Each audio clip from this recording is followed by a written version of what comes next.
The 1960s were a time of great change in the deep south of the United States of America. African Americans were starting to fight back against the prejudices given to them by white people.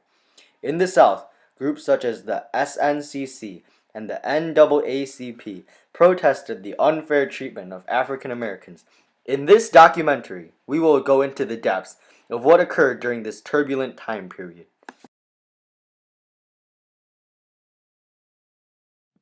The first obstacle to remove was a mental block in the minds of those who wanted to move but were unable for fear that we were not who we said we were. But when people began to hear us in churches, social meetings, on the streets, in the pool halls, lunchrooms, nightclubs, and other places where people gather, they began to open up a bit. We would tell them of how it feels to be in prison, what it means to be behind bars, in jail for the cause. This is Channel 1 News bringing you the Albany movement. Sir, how do you feel about your... We want freedom! We want freedom! We have been suppressed for years, and there has been nothing to help us! We want freedom! We want freedom! Right!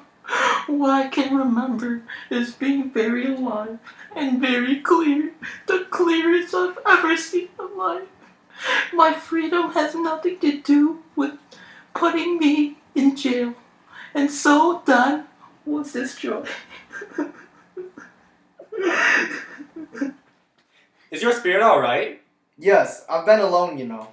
Yes, I know that. Are things pretty good? Uh-huh. Now, he told me the FBI talked with you last night. Is that right? No. I'll probably come in the next day or so. Be sure to get in with the Reverend. I think this gives us a new dimension. I just thought about it yesterday, and I told the Reverend, and he tried to get you. But there was no choice. I hope this letter finds you strong in the faith. I also hope that circumstances will soon make it possible for me to meet each one of you, not as an interrogationist or a civil rights leader, but as a fellow clergyman and a Christian brother. Let us all hope that the dark clouds of racial prejudice will soon pass away, and the deep fog of misunderstanding will be lifted from our fear-drenched communities, and in some not-too-distant tomorrow, the radiant stars of love and brotherhood will shine over our great nation with all of their scintillating beauty. Yours for the cause of peace and brotherhood, Martin Luther King Jr. The Birmingham Truce Agreement. 1. Within 3 days after close of demonstrations, fitting rooms will be desegregated. 2. Within 30 days after the civic government is established by court order, signs on washrooms, restrooms, and drinking fountains will be removed.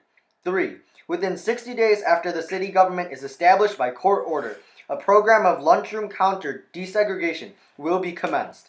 And number 4, when the city government is established by court order, a program of upgrading Negro employment will be continued, and there will be meetings with responsible local leadership to consider further steps. Theaters, retail stores, and similar establishments. This seems to me to be an elementary right. Its denial is an arbitrary indignity that no American in 1963 should have to endure, but many do. I have recently met with scores of business leaders, urging them to take voluntary action to end this discrimination. And I've been encouraged by their response. And in the last 2 weeks, over 75 cities have seen progress made in desegregating these kinds of facilities. But many are unwilling to act alone.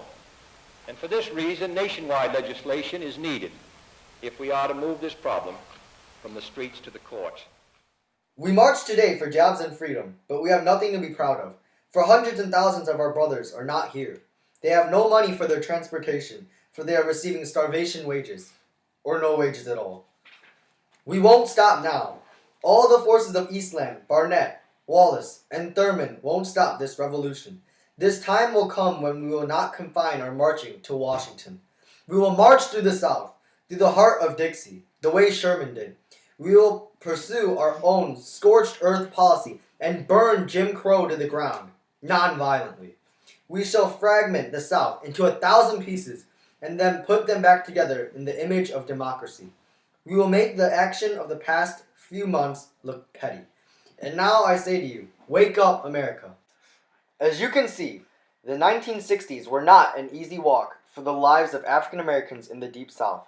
Leaders such as Martin Luther King Jr. and John F. Kennedy strive to make the relationship between whites and African Americans improve through speeches, letters, and protests across the nation. Despite the fact that both men were assassinated during this time period, their actions made an incredible impact on the lives of African Americans in the decades to come.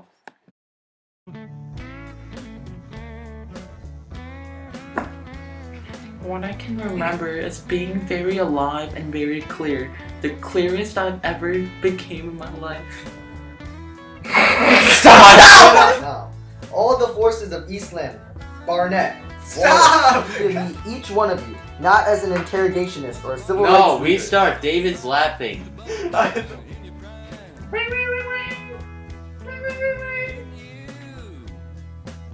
You gonna be alright?